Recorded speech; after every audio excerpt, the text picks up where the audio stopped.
ነቢያችን አለይሂ ሰላቱ ወሰላም ከአቢ ሁረይራ እንደተላለፈልን ሲናገሩ ምን ብለዋል? ኢነላህ ተዓላ ላ የንዙሩ ኢላ ሱወሪኩም ወአምዋሊኩም አላህ ወደ ቅርጻችሁና ወደ ንብረታችሁ አይመለከትም ወላኪን የንዙሩ ኢላ ቁሉቢኩም ወአዕማሊኩም ነገር ግን ወደ ልቦቻችሁና ወደ ስራዎቻችሁ ጥራት ይመለከታል አሉ። ረዋሁ ሙስሊም። አላህ ምንን ያያል? ስራችንንና ልባችንን ይመለከታል። ይሄ ማለት አሽረፉ ማ ፊል ኢንሳኒ ቀልቡህ በሰው ሰውነት ውስጥ ካሉ ብልቶች መካከል ትልቁ የሰውነት ብልት ቦታ የሚሰጠው ምንድነው? ልብ ነው ማለት ነው። قال الله تعالى الله من ይላል والله يعلم ما في قلوبكم الله በልቦቻችሁ ውስጥ ምን እንዳለ ያውቃል ነው የሚለው ሱረቱል አህዛብ ቁጥር 51 ላይ ማለት ነው። ስለዚህም فانظر ايها الاخ الحبيب ተወዳጅ የሆንክ ወንድሜና እህቴ ሆይ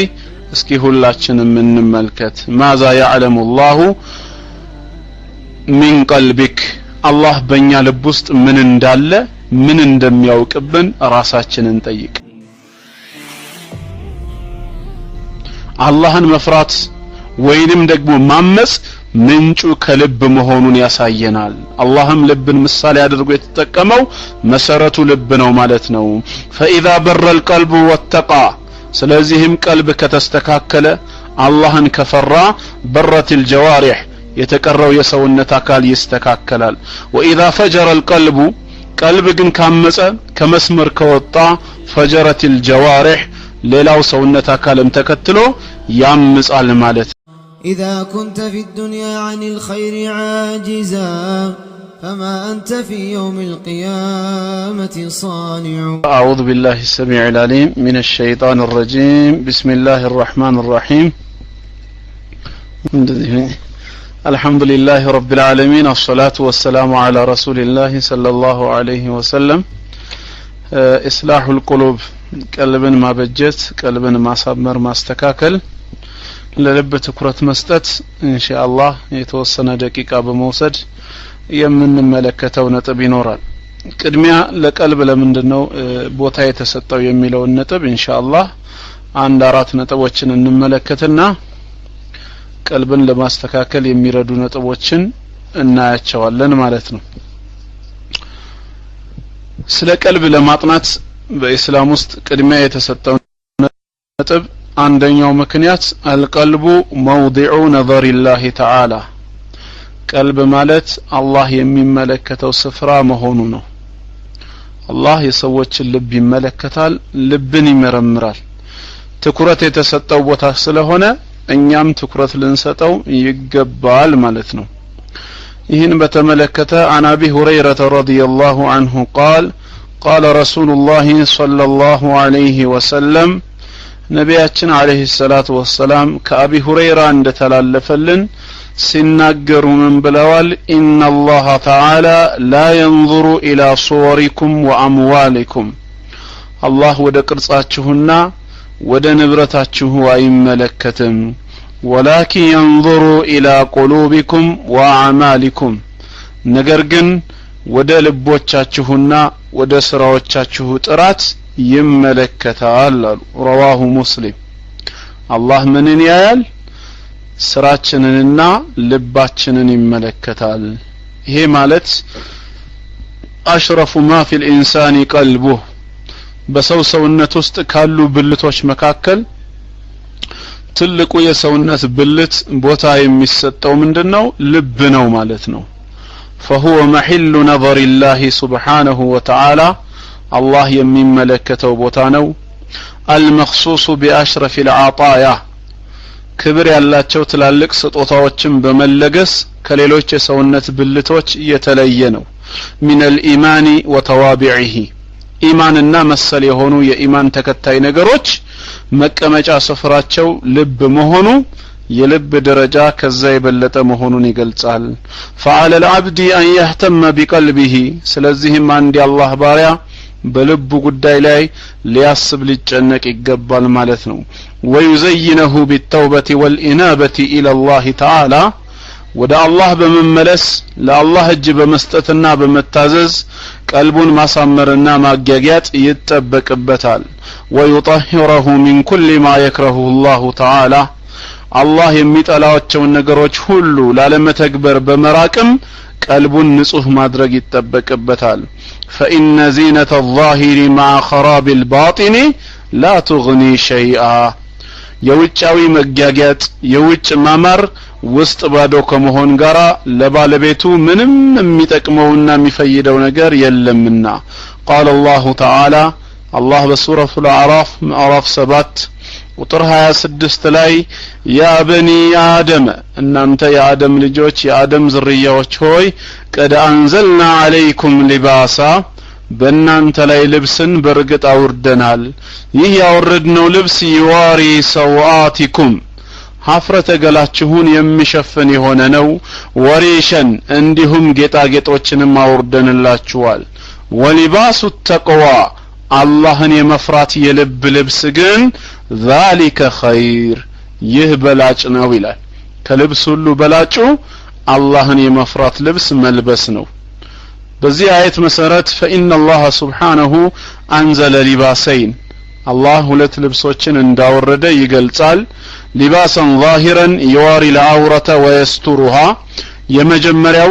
ውጫዊ ልብስ ይባላል ሰውነትን ወይም ደግሞ አውረትን ገላን ይሸፍናል ማለት ነው ሁለተኛው ወሊባሰን ባጢነን ውስጣዊ ልብስ ተብሎ ይጠራል من التقوى አላህን በመፍራት የተዘጋጀ ልብስ ነው يجمل العبد ويستره ባሪያን የሚያስጋግጠው የሚያወስውበውና ከነውር የሚሸፍነው فإذا زال عنه هذا اللباس ይህ ልብስ ከሱ ከተወገደ አላህን የመፍራት ልብስ ከሰውየው ከተወገደ انكشف عورته الباطنة ውስጣዊ ማንነቱ ነውሩ ይገለጻል ማለት ነው كما تنكشف عورته الظاهرة بنزع ما يسترها لك ውጫዊ ገላው ልብሱን ሲያወልቅ ራቁቱን እንደሚቀረው ልቡ ላይ ያለው አላህን የመፍራት ልብስ ከልቡ በወጣ ሰዓት አውረቱ ነውሩ ይታያል ከዚህ አንፃር በልብ ጉዳይ ላይ ትኩረት ሰጥተን ልናስብበት ይገባል ማለት ነው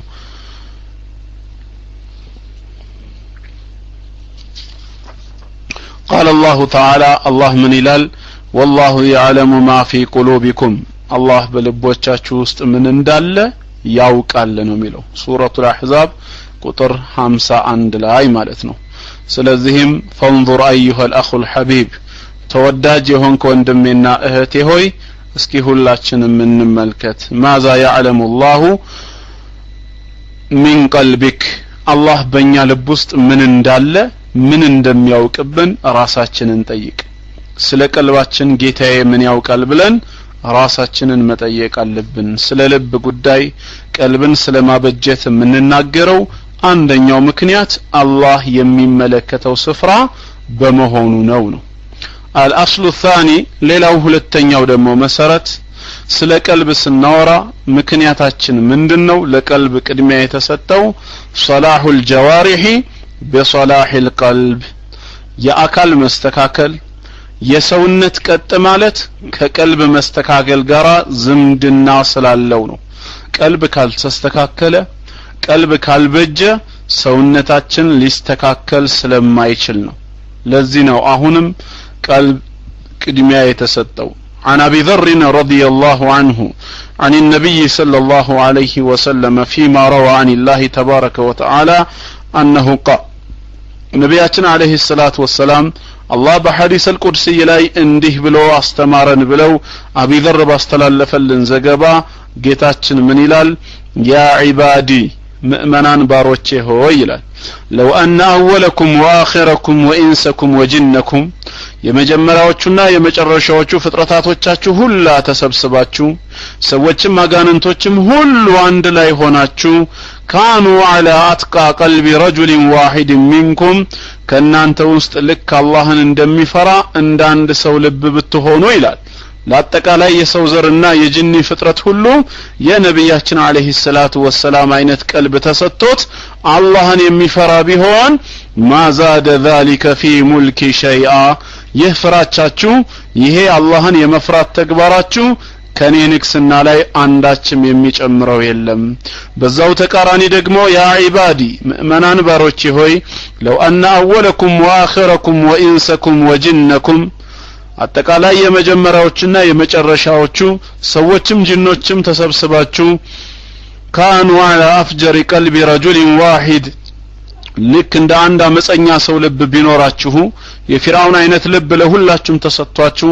ጌታችሁን ያመጻችሁ ብትሆኑ ማነቀሱ ዛሊከ ሚን ሙልኪ ሸይአ ይሄ አመጻችሁና ክህደታችሁ እኔ ዘንድ ካለው ንክስና አንዳች የሚቀንስ የለም እኔው ነኝ በአምላክነቴ እቀጥላለሁ በኔ ላይ የሚያመጣው ምንም ለውጥ የለም ጥቅምና ጉዳት ማመንና መካድ ለናንተው ነው እያለ አምላካችን አላህ ቀልብን እንደ ምሳሌ ተጠቅሞ ነው የሚናገረው ማለት ነው ይሄ ምን ያሳያል ማለት ነው وفي هذا دليل على ان الاصل في التقوى والفجور في القلوب አላህን መፍራት ወይንም ደግሞ ማመጽ ምንጩ ከልብ መሆኑን ያሳየናል አላህም ልብን ምሳሌ አድርጎ የተጠቀመው መሰረቱ ልብ ነው ማለት ነው فاذا بر القلب واتقى ስለዚህም ቀልብ ከተስተካከለ አላህን ከፈራ በረት الجوارح የተቀረው የሰውነት አካል ይስተካከላል واذا فجر القلب ቀልብ ግን ካመጸ ከመስመር ከወጣ فجرت الجوارح ሌላው ሰውነት አካልም ተከትሎ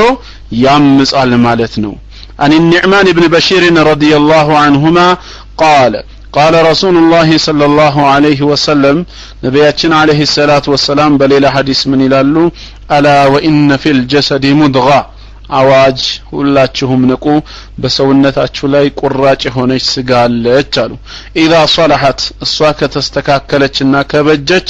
صلح الجسد كله የተቀረው ሰውነት ሁሉ ይስተካከላል ይበጃል واذا فسدت እሷ ከተበላሸች فسد الجسد كله ሰውነት ሁሉ ይበላሻል الا وهي القلب አዋጅ ሁላችሁም ንቁ ይህቺ ምንድነች ልብ ነች አሉ ልብ ከተስተካከለ ሰውነት ይስተካከላል فإن كان القلب صالحا ስለዚህ የሰው ልብ ቀልቡ صالح ከሆነ ليس فيه إلا إرادة الله وإرادة ما يريده የልብ ተግባሩ አላህን መፈለግ አላህ የሚፈልገውንም እንደዚሁ መፈለግ ከሆነ لم تنبعث الجوارح إلا فيما يريده الله የሰውነት አካላችንም አላህ የሚፈልገውን ለመስራት እንጂ ለሌላ ነገር አይንቀሳቀስም فصارعت الى ما فيه رضا የአላህ ውዴታ የሚገኝበትን ለመተግበር وكفت عما يكرهه አላህ የሚጠላውን ነገር ለማቆምም እንደዚሁ የሰውነት አካላችን ይንቀሳቀሳል فصلح اللسان صدقا وقولا سديدا ثابتا ምላሳችንም እውነት በመናገር የጸና የሆነ እምነትን ይይዛል ማለት ነው وحكمة نافعة لسو تقامي يهون النققرم ينقرال وصلحت العين اعتبارا وغضا عن المحارم عيناتشن من دزيو حرام نقر اي ملكتم تورو نقر من ملكة جمرال مالتنا وصلحت الأذن استماعا للنصيحة والقول النافع جوراتشن مكر لمسلمات تقامي يهون نقروتشن لمادامت يزقاجال ይሄ ሁሉ በጠቅላላ አንድን ባሪያ በዱንያውም ሆነ በአኺራው የሚጠቅመውን ነገር ለማግኘት የቀልብ መስተካከል አይነተኛ ሚና ይጫወታል ማለት ነው ይሄ ትልቅ ስለ ቀልብ አትኩሮት ሰተን ለናስብበት የሚገባ ነው ማለት ነው الأصل الثالث ሌላው ሶስተኛው ምክንያት ስለ ቀልብ የምናጠናው ከምን አንግል ነው ይጠጣ القلب كثير التقلب قلب ወይም ልብ እጅግ የሚገለባበት የማይጨበጥ ሳሙና ሆኖ መገኘቱ ነው ቀልብ የሚያዝ ነገር አይደለም ይለዋወጣል ስለዚህ ስለ ቀልብ ማሰብ ያስፈልገው ከዚህ አንፃር ነው عن المقداد بن الأسود رضي الله عنه قال مقداد بن الأسود سيناجر من يلال لا أقول في رجل خيرا ولا شرا سلاند سو خير هنا شر على الناجرم على المسكرم حتى أنظر ما يختم له مجرشاو دنيا سيسنابت ይሄንን ዓለም እንዴት ተሰናብቶ እንደሚወጣ ኺታሙ ምን እንደሆነ እስከምመለከት ድረስ ዛሬ ላይ ሆኜ ስለ ሰው መመስከር አልችልም ማለት ይሄ ማለት ያኒ بعد شيء سمعته من النبي صلى الله عليه وسلم ነቢያችን አለይሂ ሰላቱ ወሰላም የሆነ ነገር ሲናገሩ ከሰማሁኝ በኋላ ስለ ሰው መመስከር አቆምኩኝ አለ በዚህ ሰዓት ቂለ ወማ ሰሚዕተ ምንድነው ከሳቸው የሰማኸው ተብሎ ሲጠየቅ قال سمعت رسول الله صلى الله عليه وسلم يقول يا الله መልእክተኛ እንዲህ ብለው ሲናገሩ ሰማሁ ለቀልቡ ابن آدم የአደም ልጅ ልብ አሉ የአደም ልጅ ልብ አሸዱ انقلابا من القدر ከድስት የበለጠ ይንተከተካል اذا اجتمعت غليا ላይ ውሃ ሰፍሮበት ውሃ ሲሞላ ውሃው ከሚንተከተከው የበለጠ ሲገለባበጥ አይታችኋል አይደል እሳት ላይ ውሃ ሲንተከተክ የአደም ልጅ ልብ ደግሞ ከዛ የበለጠ ይሽከረከራል ይገለባበጣል ይሄንን ከተናገሩ በኋላ ስለ ሰው መመስከር አቁሜያለሁ ይሄ ሰው ኸይረኛ ነው አልልም ወይ ደግሞ ይሄ ሰው ሸረኛ ነው ብዬ አልመሰክርም አሉ እና የቀልብ ጉዳይ ይሄ ከሆነ ሁላችንም ስለ ቀልባችን ልናስብ ይገባል ማለት ነው ቀልብ እንዴት ይበጃል ብለን መጨነቅ አለብን አልአስሉ الرابع አራተኛው ደግሞ ምክንያት ምንድነው ስለ ቀልብ እንድናስብ ዋና ሰበብ ይሆነን አልአዕማሉ ተተፋضሉ ቢተፋضل ما في القلوب ስራ አላህ ዘንድ የሚበላለጠው ልብ ውስጥ ባለው የንያ ደረጃ መጠን መሆኑ ነው የንያ ደረጃ መጠን መሆኑ ስለ ቀልብ እንድናስብ ሰበብ ይሆነናል ان الاعمال ስራዎች لا تتفاضل بصورها وعددها በቅርጻቸውና በብዛታቸው አላህ ዘንድ አይበላለጡ ዋና ማበላለጫ መሳሪያቸው ብዛትና ቅርጽ አይደለም ነው وانما تتفاضل ዋና የሚበላለጡት በምንድነው بتفاضل ما في القلوب ልብ ውስጥ ባለው የንያ ደረጃ ነው من الإيمان لمثالي يسوي يمنته متن والمحبة لذا نجر يالله فكر والتعظيم والإجلال لذا نجر يميستو بوتا كبدتنا كبر يانو اندبلت يميادر قاونو لذين نبياتنا صلى الله عليه وسلم ينين صحابة وچات تصدبون يالوت والله كنا انت وسط يأهد تراران يمياكل صدقاء بالله المنجد بياوتا النسو قنه አንድ ፍኝ ካወጡት ጋራ አይስተካከልም ነው የተባለው ስለዚህ ስራን አላህ ዘንድ ሚዛን ከፍ እንዲል የሚያደርገው ዋናው ልብ ውስጥ ያለው ነገር ነው فتكون صورة العملين واحدة ለምሳሌ ሁለት ስራዎች ቅርጻቸው አንድ አይነት ይሆናል وبينهما ግን በሁለት ስራዎች መካከል ያለው ልዩነት في التفاضل በመበላለጥ كما بين السماء والارض ልክ ሰማይና ምድር መካከል ያለው ርቀት ይሆናል ማለት ነው والرجلان يكون مقامهما في الصف واحدا ሁለት ሰዎች ሰላት ሲሰግዱ በአንድ ሶፍ ላይ ጎን ለጎን ቁጭ ብለው ቆመው ይሰግዳሉ ሁለቱም ሰላት ነው የሰገዱት وبين صلاتيهما በሁለቱ ሰዎች ሰላት መካከል ግን ያለው ልዩነት كما بين السماء والارض ሰማይና ምድር ከሚራራቁት የበለጠ የተራራቀ ይሆናል ለምን وذلك ይህም የሆነበት ምክንያት أن أحدهما مقبل بقلبه على الله عز وجل አንደኛው ሰላት ውስጥ ሲገባና ሲሰግድ ፊቱ ብቻ ሳይሆን ወደ ቂብላ ይዞረው ልቡም ጭምር ወደ አላህ ዞሮ ነበር ሰላት ላይ ሆኖ ምን እንደሚናገር ጀምሮ እስኪጨርስ ከጌታው ጋር ይተሳሰብ ነበር والآخر ሌላኛው ግን ሳሂን ጋፊል ፊቱ ወደ ቂብላ ቢዞርም ቀልቡ ግን የዘነጋና የረሳ ነው ቤተሰቦቹን ጓደኞቹን ንግዱን ሌላ ነገሮችን ነው የሚያስበው ማለት ነው ሶላት መስገዱን የሚያውቀው ሲያሰላምት ብቻ ነው እነዚህ ነገር መከሰታቸው እንግዲህ ሁለቱም ሰዎች ሰግደዋል ነገር ግን የቀልብ ደረጃቸው ግን ምንን ያሳየናል ማለት ነው እጅግ በጣም መራራቃቸውን ያሳየናል عن عقبة بن عامر رضي الله عنه قال رسول الله صلى الله عليه وسلم نبياتنا عليه الصلاة والسلام سنناقروا من يلالو ما من مسلم يتوضأ عند مسلم يلم وضوء يميادرق مالتنا فيحسن وضوءه وضوءنم يمياسمر ثم يقوم فيصلي ركعتين كزام قوموا لله ሁለት ረካዓተይን የሚሰግድ የለም مقبل عليهما بقلبه ووجهه በፊቱም ሆነ በልቡ ወደ አላህ ተቀጣይቶ ሶላት የሚሰግድ የለም ኢላ ወጀበት ለሁል ጀና ይሄ ሰው ጀነት መግባት ግድ ቢለው እንጂ በዚህ ተግባሩ ጀነት ቢገባ እንጂ ሌላ የለም ስለዚህም ቀልብ አትኩሮት የሚሰጠው የሰውነት አካል ይሆናል ማለት ነው እነዚህ አራት ምክንያቶች እንግዲህ ስለ ቀልብ እንድናጠና ግድ ይሉናል በዚህ ከተስማማን ኢንሻአላህ እስቲ ቀልብን ለማበጀት ጠቃሚ የሆኑ አንዳንድ ነጥቦችን እንመለከታለን ማለት ነው ቀልባችን እንዲስተካከል ሁላችንም እንፈልጋለን አላህ ሷሊህ ቀልብ ይስጠን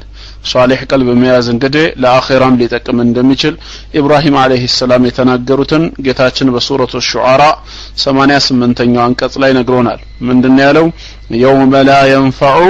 ማሉ ወላ በኑን ያ ቀን ብሎ ማለት የሰበሰብነው ገንዘብም ይሁን ወይም የወለድናቸው ልጆቻችን የማይጠቅሙበት ቀን ነው ኢላ መን አተላህ ቢቀልቢን ሰሊም አላህ ዘንድ ሰላምተኛ የነጻ ልብ ይዞ የመጣ ሰው ያልሆነ በስተቀር ይላል ስለዚህ ቀልበን ሰሊም የሙእሚን ቀልብ ነውና ሰላምተኛ የሆነ ልብ ለማግኘት ምን ያስፈልጋል የሚለው ነው ቀልቡ ሰላምተኛ እንዲሆን የሚፈልግ ሰው እንግዲህ አንደኛ ማሟላት ከሚገባው መስፈርት አልኢቅባሉ ዐለ አልሐቅ ፊትን ወደ ሐቅ ማዞር ሐቅን መቀበል የመጀመሪያው የምእመናን ወይም ቀልባቸው የተስተካከሉ ሰዎች መለያ ባህሪ ነው ቀልባቸው የተስተካከሉ ሰዎች እውነትን ይከተላሉ ከየትኛውም ጎን ቢመጣላቸው ያ ሰው የሚጠሉት የማይወዱት ሰው እንኳን ቢሆን የተነገራቸው ግን እውነት ከሆነ ለእውነት ያጎበድዳሉ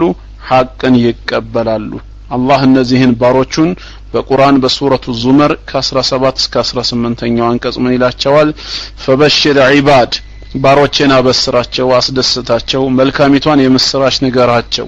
እነዚህ ምእመናን ባሮች ማለት الذين يستمعون القول እነዚያ ንግግሮችን የሚሰሙ የሆኑና فيتبعون احسنه ለህይወታቸው ጠቃሚ የሆነው መልካሙን የሚከተሉ ለሆኑት ኡላኢከ እንዲህ አይነት ባሮቼ እውነታን የሚከተሉት الذين هداهم الله አላህ ወደ ቅን ጎዳና የመራቸው ናቸው ወኡላኢከ هم اولو الالباب የአእምሮ ባልተቤት ልቦና ያላቸው የሚባሉትም እነሱ ናቸው ይላል አመል ቁሉቡል ካፊረቱ ሰቂማ በሽተኛ ልብ ወይም የካሃዲ ልብ ግን ከሆነ ፈተራሃ ሙዕሪደቱን ዐኒል ሐቅ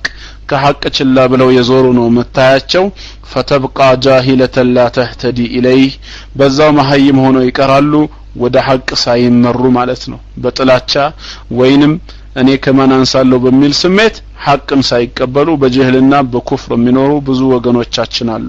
አላህ እንዳላቸው ወማ ተአቲህም ሚን አያቲን ሚን አያት ረቢሂም ከጌታ አንቀጾችም ሆነ ከተአምራቱ አንዲትም አትመጣላቸውም ኢላ ካኑ ዐንሃ ሙዕሪዲን ከሚመጣላቸው ማስረጃ ቸል ብለው የዞሩ ቢሆኑ እንጂ ነው የሚለው ይሄ የካፊሮች ወይም ቀልባቸው የታመሙ ሰዎች መለያ ባህሪ ነው ቀልቡ የተስተካከለ ሰው ግን ሐቅን ይቀበላል ሐቅ መቀበል ለቀልብ መስተካከል አይነተኛ ሚናን ይጫወታል ማለት ነው ሌላው ሁለተኛ ሁቡል ሐቅ ይህንን ሐቅ ወይም እውነት መውደድ ወንሽራሁ الصدر للاسلام ልብን ደረትን ደግሞ ለእስልምና ማስፋት እስልምና ለመማር ለማወቅ ልብን አስፍቶ መዘጋጀት ቀልቡ የተስተካከለ ሰው መለያ ባህሪ ነው وصاحب القلب السليم يحب الحق ቀልቡ ሰላምተኛ የሆነ ሰው ሐቅን ይወዳል ወይንሸሪሁ صدره للتعلم الاسلام እስልምናን ለማወቅና ለመማር ልቡን ያሰፋል فيستحق بذلك هداية الله ይሄን በማድረጉ ሰበብ የአላህ ምሪት ወይም ሂዳያ የተገባ ይሆናል وأما صاحب القلب السقيم ቀልቡ በሽተኛ የሆነ ሰው ግን فتراه يكره الحق ሐቅን ሲጠላታ ያዋለህ ويضيق صدره لسماع الإسلام ልቡ ምስልምናን ለመስማት የጠበበ ነው የሚሆነው وبهذا يعرض نفسه لعقاب الله له بإضلاله ራሱን ለጥመት በመዳረጉ ሰበብ ለአላህ ቅጣት አሳልፎ ይሰጣል ማለት ነው قال تعالى الله ሁለቱን ግሩፖች ሲጠቅሳቸው በአንድ አየት ላይ ሱረቱል አንዓም ቁጥር 125 ምን ይላል فمن يريد الله أن يهديه አለ فمن يريد الله إرادة كونية قدرية ማለት ነው አላህ ጥንቱኑ ሊመራው የፈለገውን ሰው يشرح صدره للإسلام ልቡን ደረቱን ለእስልምና ያሰፋለታል اللهم اشرح صدورنا اللهم اشرح صدورنا للحق يا رب العالمين ልቡን ደረቱን ለእስልምና ያሰፋለታል ሊመራው የፈለገውን ሰው ومن يريد أن يضله ሊያጠመው የፈለገውን ሰው ደግሞ ይላል إرادة كونية ይሄም ጥንትም በአመጹ በወንጀሉ ሰበብ ከአላህ ዘንድ ጥሜት ግዳጁ ሆኖበት አላህ ሊያጠመው የፈለገውን ሰው يجعل صدره ضيقا ደረቱን ጠባብ ያረጋዋል حرجا ቸጋራ ያረግበታል كأنما يصعد في السماء ልክ ወደ ሰማይ ለመውጣት እንደሚታገል ሰው ይላል መሰላል ሳይኖር ወደ ሰማይ ለመውጣት የሚታገል ሰው ከመውደቅ ከመሰበር ውጭ የሚያተርፈው ነገር የለም እና ደረቱን ጠባብ ቸጋራ ያደርገዋል ወደ ሐቅ የመምጣቱ ጉዳይም እንደዛው አላህ ያጠመመው ሰው ይሄን ያህል አስቸጋሪ ይሆናል ለምን ይሆን ከተባለ وذلك لانهم انه እውነት በመጥላታቸው ሰበብ ነው በሌላ አየት እንደተገለጸው ሱረቱል ሙእሚኑን ቁጥር 7 ላይ ሱረቱል ሙእሚኑን ምዕራፍ 23 ቁጥር 7 በል ጃአሁም ቢልሐቅ እውነቱን ይዞላቸው መጥቶ ነበር ወአክثرهم للحق كارهون ብዙዎቹ ግን ለመጣላቸው እውነት ጠይዎች ሆነው በመገኘታቸው ምክንያት ነው ይላል ይሄ ተግባራቸው አላህ ሊያጠማቸው ዳረጋቸው ስለዚህ ከነሱ ለነጻ ለመውጣት ሐቅን መውደድ እስልምናን ለመማር ራስን ዝግጁ ማድረግ አለብን አብሽር ኡስታዝ እንቅልፍ መጣብህ እና እስላምን መማር እንግዲህ ብቸኛው የጀነት ቁልፍ ነው ወደ ጀነት ለመግባት ብቸኛው መፍትሄ ነው እስልምናችንን ካልተማርን ለወንድሞቻችን ለእህቶቻችን የምናውቀውን ያክል እስልምናን ካላስተማርናቸው በአክፍሮት ኃይላት ይጠለፉብናል ማለት ነው ባጢል የያዙ ሰዎች በዛ ጥላቻቸውና በጅህልናቸው ይጠልፉብናል እከሊት ከፈረች እከሌ ከፈረ የሚል ነገር ነገ እንዳንሰማ እኛው ተምረን የቻልነውን ያክል ደግሞ ለወንድም እህቶች ማስተማር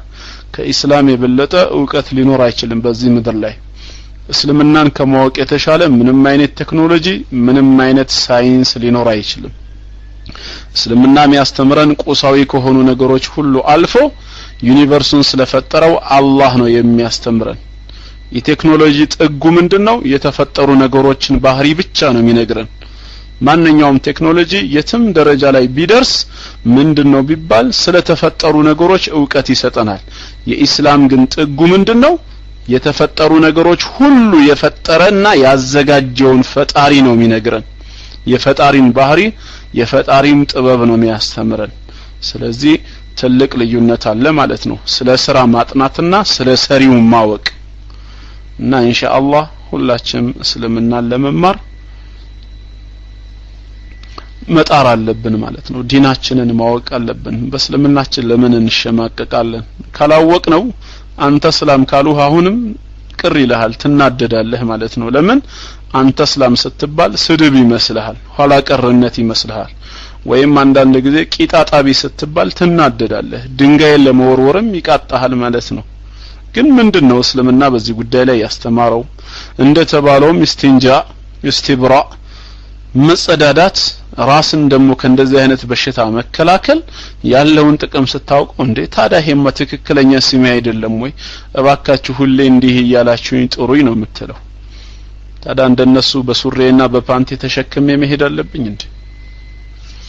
ከጓደኞቼ ጋር ልቀመጥ አይደለም ጓደኞቼ ለምን አዛ አደርጋቸዋለሁ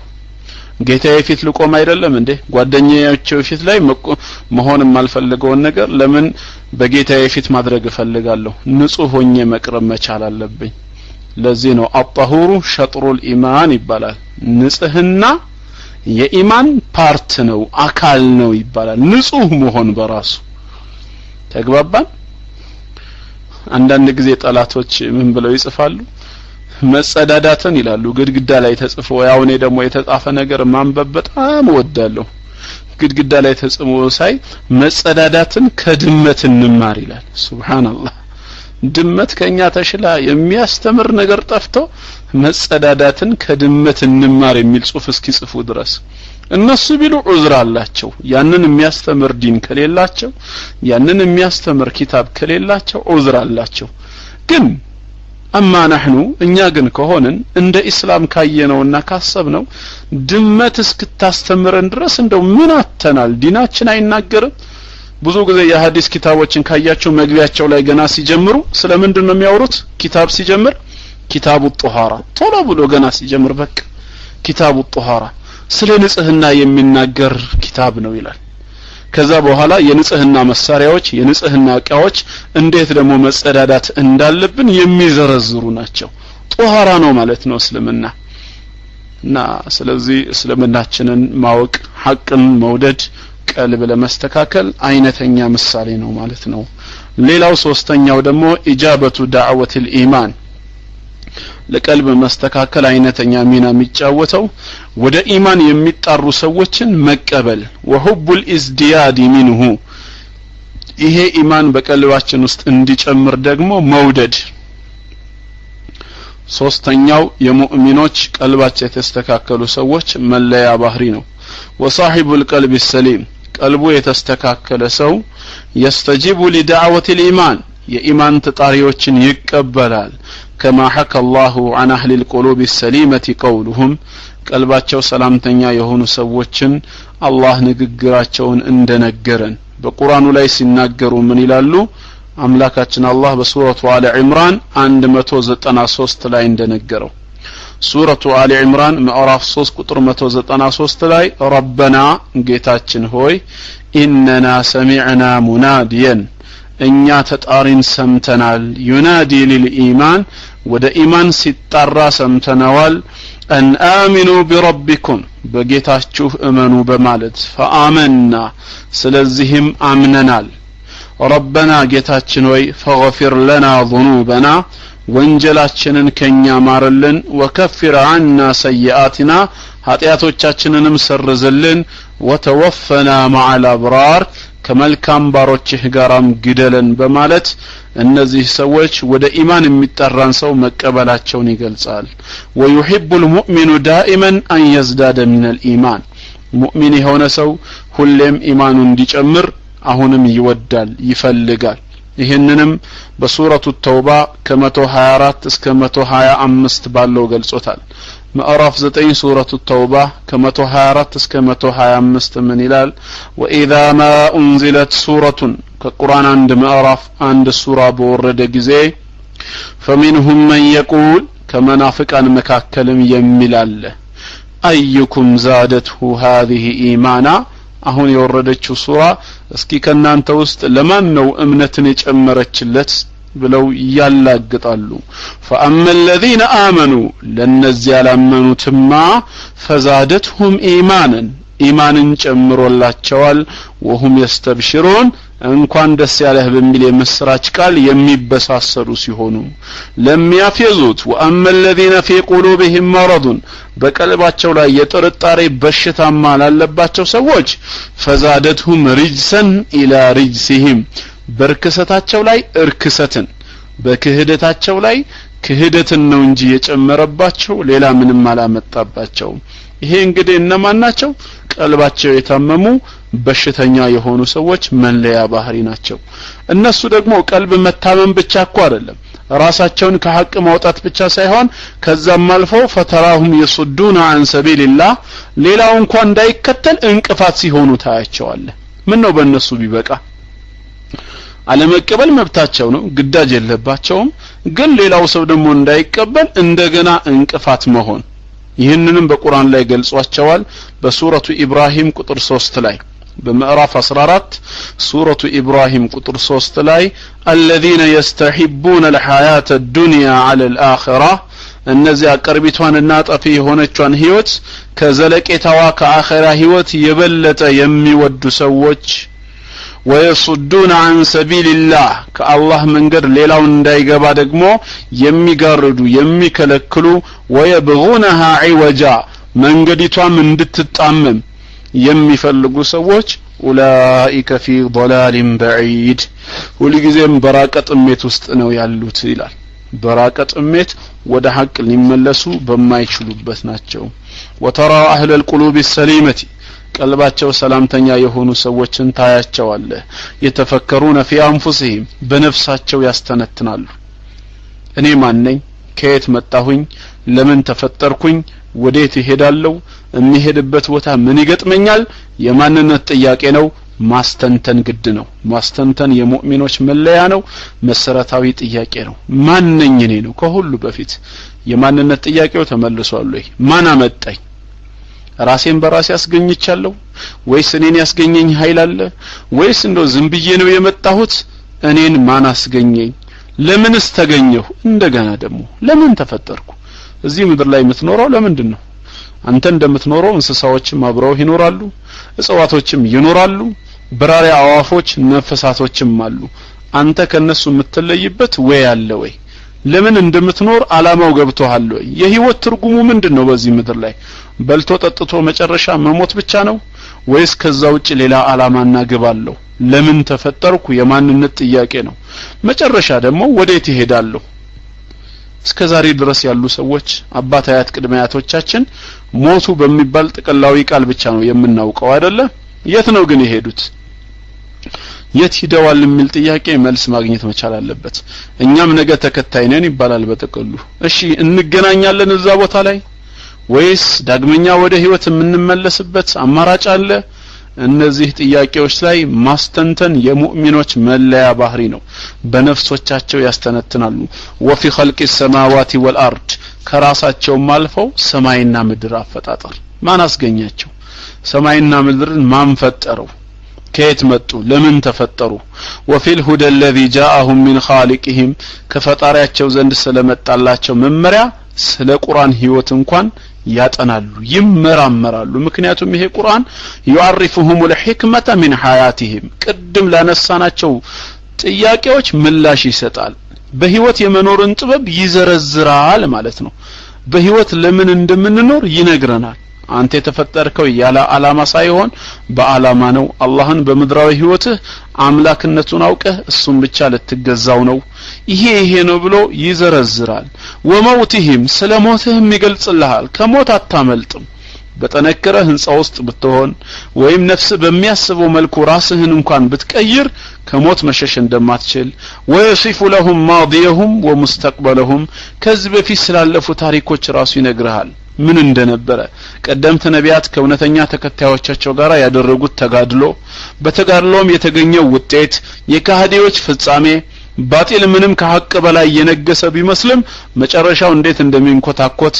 ዛሬም ያ ነገር ምን መሆን እንዳለበት በዝርዝር ይገልጽልናል ወደፊት ገና የሚጠብቅህንም ራሱ ይነግርሃል ማለት ነው ለምሳሌ ወልጀነተ التي اعدها الله لعباده المؤمنين الله ለሙእሚናን ባሮቹ ያዘጋጃትን ጀነት ወለዓዛብ الذي ينتظر الكافرين ከሃዲያኖች የሚጠባበቁት የሆነውንም ቅጣት እንደዚሁ ይዘረዝርላቸዋል ይሄንን ያስተነትናሉ ወይተፈከሩነ في معجزات الرسول صلى الله عليه وسلم ነቢያችን አለይሂ ሰላቱ ወሰለም ለነብይነታቸው ስለተሰጣቸው ሙዕጂዛ እንደዚሁ ያስተነትናሉ ወአድለቲ ሲድቂሂ ለእውነተኝነታቸው የቀረቡ ማስረጃዎችንም ወከይፈ ይጠብቁነ ማ አመረሁም ቢሂ አላህ ያዘዛቸውን ነገር እንዴት መተግበር እንዳለባቸው ያስተነትናሉ ለምንድነው ይሄ ሁሉ ቢባል لتتحقق لهم السعادة الدنيا والآخرة ምድራዊና ዘላለማዊ እድለኝነት ደስታ እንዲረጋገጥላቸው ተፈልጎ ነው ወለየተቁ عذاب النار ከእሳትም ቅጣት ለመጠንቀቅና ለመራቅ ነው قال تعالى الله من ይላል በሱረቱ አሊ ኢምራን 191 ላይ ሱረቱ አሊ ኢምራን 191 ላይ الذين يذكرون الله قياما وقعودا እነዚያ ቆመውም ሆነ ተጋድመው ተቀምጠው አላህን የሚያወሱ ሰዎች ወአላ ጁኑብህም እንዲሁም በጎኖቻቸው ወየተፈከሩነ في خلق السماوات والارض በሰማይና ምድር አፈጣጠርም የሚያስተነትኑ ምን ይላሉ ربنا ما خلقت هذا باطلا ጌታችን ሆይ ይህን ነገር በከንቱ አልፈጠርከውም ሱብሃንክ ያለ አላማ በከንቱ ከመፍጠር ጥራት ይገባህ فقنا عذاب النار የእሳትን ቅጣት ባክህ ጠብቀን የሚሉ ናቸው ግን ወላኪን الكافرين ከሃዲያኖቹ አጠሉ አስማዓሁም መስሚያቸውን ባዶ አደረጉት ወአውቁለሁም አእምሯቸውንም ማሰብ አልቻሉበትም አማ ኹሊቀት ለሁ ከተፈጠረበት ዓላማ ማለት ነው ሚነ ተፈኩር ማስተንተን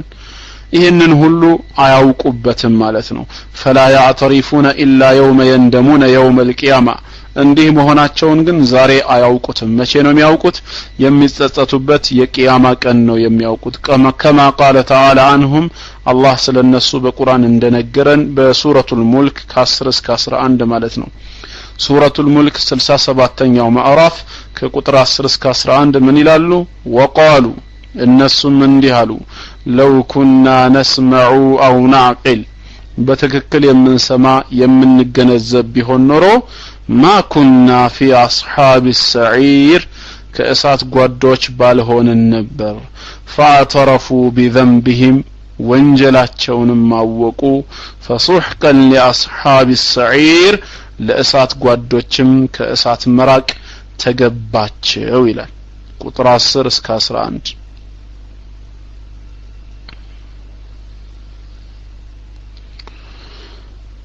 አራተኛ ቀልቡ የተስተካከለ ሰው መለያ ባህሪው ምንድነው አተዘኩር ማስታወስ በጥፋት ላይ አለመዘውተር ጥፋትን ማስታወስ ቀልቡ ሰላምተኛ የሆነ ሰው መለያ ባህሪ ነው ወልኢንሳኑ የንሳ ሰው በተፈጥሮ ይረሳል ولكن صاحب القلب السليم ቀልቡ ሰላምተኛ የሆነ ሰው ግን የተዘከር የረሳውን ነገር ያስታውሳል فيبصر ወዲያውኑ ይመለከታል ولا يعمى እንደታወራ አይቀጥልም አላህ ምን ይላል ስለነዚህ አይነት ልባሞች ሱረቱ ዛሪያት ከ55ኛው አንቀጽ ጀምሮ ምን ይላል إن الذين اتقوا እነዚያ ጌታቸውን የሚፈሩ ይላል ሱረቱ ዛሪያት 51ኛው ምዕራፍ ቁጥር 55 ላይ إذا مسهم طائف من الشيطان ከሰይጣን የሆነ ጭፍራ ያገኛቸው ቢያስታቸውና ወንጀል ላይ ቢጥላቸው ተዘከሩ ወዲያውኑ ይገሰጻሉ فإذا هم مبصرون ተመልካቾች ናቸውና ይላል ማስታወስ የነሱ ባህሪ ነው لذلك شرع الله التذكير ለዚህ ነው አላህ ማስታወስን የእምነቱ አንድ አካል አድርጎ የደነገገው ማለት ነው ምን ይላል ጌታችን ሱረቱል አዕላ ቁጥር 10 እስከ 13 ሱረቱል አዕላ ቁጥር 10 እስከ 13 ባለው ላይ ወذكر አስታውስ ይላል فإن الذكرى تنفع المؤمنين ማስታወስ ምእመናንን ትጠቅማለችና ይላል ምእመናንን ትጠቅማለችና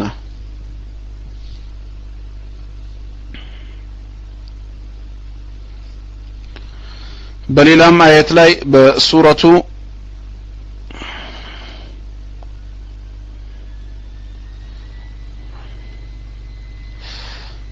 فذكر إن نفعت الذكرى أستوس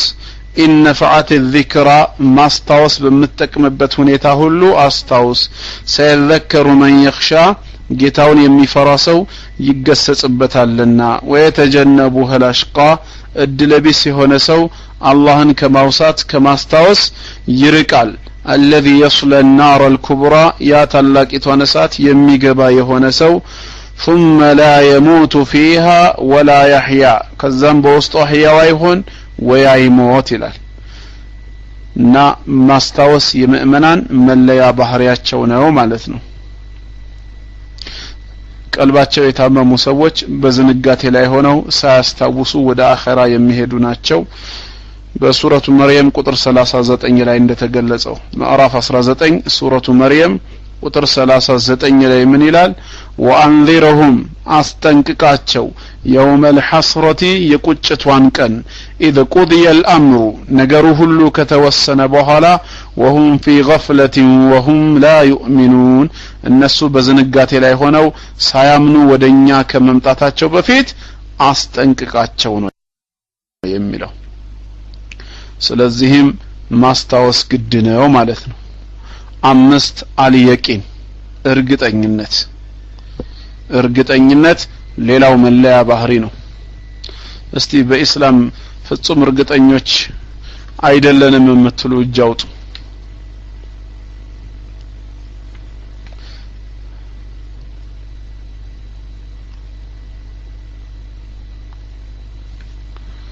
ነስሩዲን አውጥቶ ነበር ወዲያ ወረደ እሺ ቤቤቶ ኦኬ እርግጠኛ አይደለህም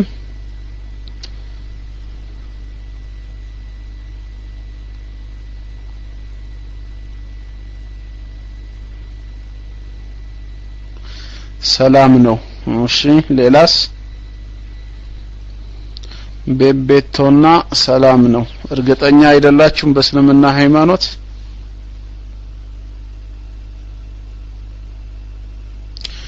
ነስሩዲን እስላም ሐቅ መሆኑን አውቃለሁ ግን እያልክ ነው ኢንሻአላህ እንግዲህ አሁን ያው ሶስታችሁን ከፕሮግራሙ በኋላ እናግራችኋለሁ ማለት ነው ምንም ችግር የለም እና ትምርቱን እንደጨረስኩኝ ኦኬ እርግጠኛ ከሆንክ ቤቤቶ ሰላም ነው አው እርግጠኛ አይደለሁም ብለሃል እስኪ ትምርቱን እንደጨረስኩኝ እርግጠኛ እንዳትሆን የሚደርጉህ ምክንያቶች ምን እንደሆኑ ትዘረዝርልናለህ ማለት ነው በዛ ጉዳይ ላይ መወያየት ይቻላል ግን ያልከው ወንድማችንም ግን ምን እንደሆነ ትነግረናለህ ግን ቀልቦ የተስተካከለ ሰው መለያ ባህሪው የቂን እርግጠኛ መሆን አለበት ፍጹም እርግጠኛ መሆን አለበት وترى صاحب القلب السليم الذي يتفكر ويتعلم ويتذكر ቀልቡ ሰላምተኛ የሆነ ሰው የሚያስተነትን የሚያውቅና የሚያስታውስ የሆነ ሰው قد وصل الى اليقين ወደ እርግጠኝነት ሲደርስ ነው የምትመለከተው كما بين ذلك ربنا في قوله سبحانه ይህንን ጉዳይ አምላካችን አላህ እንዳብራራው በቅዱስ ቃሉ ማለት ነው የሙእመናን ባህሪ ፍጹም እርግጠኛ መሆንን በሱረቱ አልጃሲያ ምዕራፍ 45 ከ3 እስከ 4 ከ3 እስከ 4 ምዕራፍ 45 ላይ ምን ይላል ኢነ ፊ السماوات والارض በሰማይና ምድር አፈጣጠር ለአያት للمؤمنين ለሙእመናን ምልክቶች አሉበት وفي خلقكم እናንተንም በመፍጠሩ وما يبث من دابة መሬት ላይም ከተንከሳቃሽ በየአይነቱ መዝራቱ አያቱ لقوم يوقنون ለሚያረጋግጡ ህዝቦች ተአምራቶች ምልክቶች ናቸው ይላል ይሄ የሙእመናን ባህሪ ነው አመል ጋፊሉ المعرض ዝንጉና ቸል ብሎ የዞረ ሰው ግን ቀልቡ የታመመ ሰው ፈተራሁ ፊ ረይብ ወሸክ በጥርጣሬ ስር ሆኖ ትመለከተዋለህ አላህ ምን ይላል ስለነሱ መጠራጠር ሱረቱ ዱኻን ቁጥር 9 ላይ በሱረቱ ዱኻን ቁጥር 9 ምዕራፍ 44 በልሁም ፊ ሸክ የልዓቡን ይልቁኑ እነሱ በጥርጣሬያቸው ውስጥ የሚዋልሉ ህዝቦች ናቸው ይላል እዛው ጥርጣሬያቸው ላይ ይቀልዳሉ ያሾፋሉ ማለት ነው ወላ ያዕሪፉ اليقين الا كما قال تعالى እርግጠኝነት ምን እንደሆነ አያውቁትም አላህ በቁርአኑ የገለጸውን እንጂ እሱም የትንሳኤ ቀን ነው በሱረቱ ሰጅዳ 12ኛው አንቀጽ ላይ እንደገለጸው ሱረቱ ሰጅዳ ምዕራፍ 32 12ኛው አንቀጽ ላይ ወለው ተራ ኢذ المجرمون ከሃዲያኖችና መጸኞችን ብታያቸው ናኪሱ ሩኡሲሂም عند ربهم ጌታቸው ዘንድ ራሶቻቸውን ያቀረቀሩ ሆነው ብትመለከታቸው ምን ይሉ ነበር ረበና ጌታችን ሆይ አብሰርና አሁን ሁሉን ነገር ተመልክተናል ወሰሚዕና ሁሉን ነገር በትክክል ሰምተናል ስለዚህም ፈርጅዕና አንዴ ወደ ምድራዊ ህይወታችን መልሰን ነዓመል ሷሊሃ መልካም ስራ ሰርተን እንመጣለን ኢና ሙቂኑን አሁን ባየነው ነገር እርግጠኞች ሆነናል አምነናልና አሉ ግን የማይጠቅምበት ቀን ነው ዱንያ ላይ ነበር እንጂ የዛኔ አይደለም ስለዚህ በእምነታችን መጠራጠር የለብንም መጠራጠር የሙናፊቆች ባህሪ ነው በያዝነው እስልምናችን ፍጹም እርግጠኛ ልንሆን ይገባል እርግጠኛ እንዳንሆን የሚዳርገን ነገር እንኳን ካለ ያ ነገር መቅረብ አለበት ምን እንደሆነ ከዛም በዑለማዎች ይወገዳል ማለት ነው ሰው እንኳን ትንሽ ጤናው ሲታወክ ለምንድን ነው ሐኪም ቤት የሚሄደው ሰላም ስለሚፈልግ አይደለ እንዴ እንደታመመ መቆየት አይፈልግም እጁ ቢታመም እግሬ ስላልታመመ ብሎ ከእጁ ጋራ በሽታውን ይዞ መቆየት አይፈልግ ወይ ሆዱ ቢታመም እግሬ ጋር አልደረሰም አይልም ስለዚህ ሙሉ ጤናማ መሆን እንደምንፈልገው ሁላ በዲናችን ላይ እንደዚሁ ጥርጣሬ ሊኖረን አይገባም በር ከፋሽ ናቸው የሚባሉ ነገሮች እንኳን ካሉ ኢስላም መልሳለሁ ለአንድ ሰው ሳይሆን ወይም ለማህበረሰብ ሳይሆን ለዓለም ህብረተሰብ ሁሉ በጠቅላላ መልስ ያለው ዲን ነው ከዚህ አንፃር ማንም ሰው የማይገባውን ነገር መጠየቅ ይችላል ዑለማዎች ደግሞ መመለስ ይችላሉ ማለት ነው ከዚህ አንፃር የቂን ቀልቡ የተስተካከለ ሰው መለያ ባህሪ ነው ስድስተኛ ሊኑል ቁሉቢ ለዚክሪላህ ተዓላ አላህን ለማውሳት ቀልብ የረጠረ መሆን አለበት ቀልብ አላህን ለማውሳት مرتب مشال اللبت ملزم مشال اللبت وترى أهل القلوب السليمة تلين قلوبهم وجلودهم لذكر الله قلباتشو سلامتኛ የሆኑ ሰዎች አላህን ለማውሳት ቆዳዎቻቸውና ልቦቻቸው የረጠቡ ሆነው ተመለከታቸዋለህ وآياته እንደዚሁም አንቀጹን ለማንበብ አመል ካፊሩን ካዲያኖች ግን فترى قلوبهم قاسية ልቦቻቸውን ደረቅ ሆኖ ነው የምታገኘው قال تعالى الله ስለነሱ ሲናገር በሱረቱ ዙመር ምዕራፍ 39 ቁጥር 22 እስከ 23 ምን ይላል አፈመን شرح الله صدره للإسلام الله ልቡን ደረቱን ለእስልምና ያሰፋለት ሰውና فهو على نور من ربه እሱ ከጌታው ዘንድ ባለ ብርሃን የሚከተል ሰው እንደ ተስፋ ቢስ ከሃዲ ነው ወይ فويل للقاسية قلوبهم من ذكر الله اللهን ከማውሳት ልቦቻቸው የደረቁ ሰዎች ወየውላቸው ኡላኢከ ፊ ضلال مبين እንደዚህ አይነት ሰዎች ግልጽ ጥመት ውስጥ ገብተዋል አላሁ ነዘለ احسن الحديث አላህ ከዜናና ከወሬዎች ሁሉ የተሻለ መልካም ዜናን አውርዷል ኪታበን መጽሐፍ ሲሆን ሙተሻቢህን ተመሳሳይ መታኒያ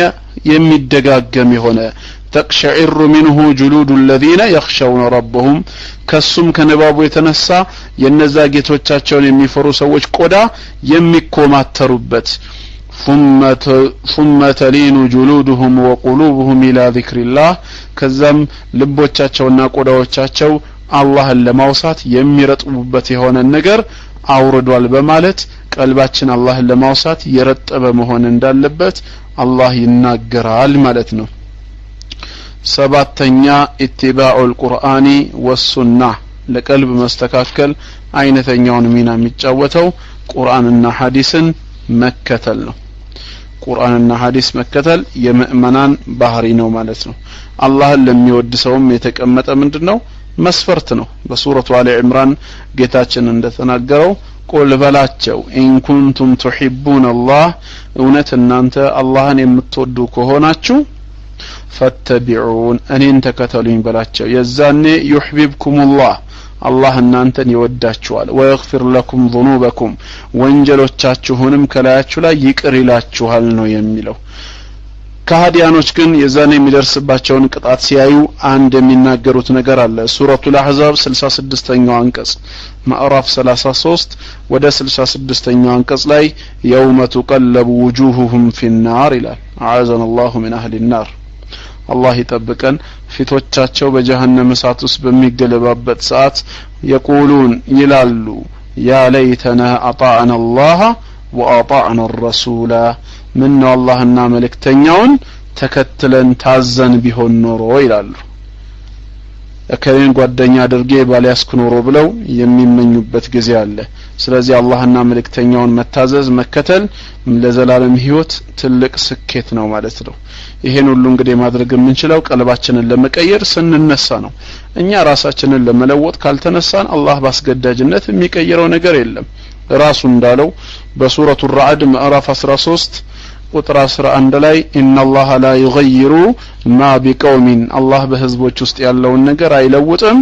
حتى ይغይሩ ማ ቢአንፉሲሂም ሰዎች በውስጣቸው ያለውን ለመቀየር እስካልተነሱ ድረስ ነው የሚለው እነዚህን ነገሮች ለማድረግ አሊፍ ብለን ከተነሳን ኢንሻአላህ እስከ ወሰላም ጌታችን ሊያደርሰን ቃል ኪዳን ገብቶልናል ወለዲነ ጃሃዱ ፊና ለነህዲየነሁም ሱቡለና ነው የሚለው በኔ መንገድ የሚታገሉ ሰዎችን እኔው ቅኑን መንገድ እመራቸዋለሁ ወኢነላህ ለማዓል ሙህሲኒን አላህ ከመልካም ሰሪዎች ነው በሱረቱል አንከቡት 56ኛው የመጨረሻው አንቀጽ ላይ እንደተገለጸው ማለት ነው ከዚህ አንፃር እኛ ሰበብ እንሁን ተውፊቅ ከአላህ ዘንድ ነው የሚመጣው ያለ ሰበብ ተውፊቅ ሊመጣ አይችልም ሁላችንም ይሄን ለመስራት እናደርግ እኔንም እናንተንም جعلني الله وإياكم من الذين يستمعون القول فيتبعون أحسنه والسلام عليكم ورحمة الله تعالى وبركاته ሁላችሁም ስለሰማችሁ ጀዛኩም الله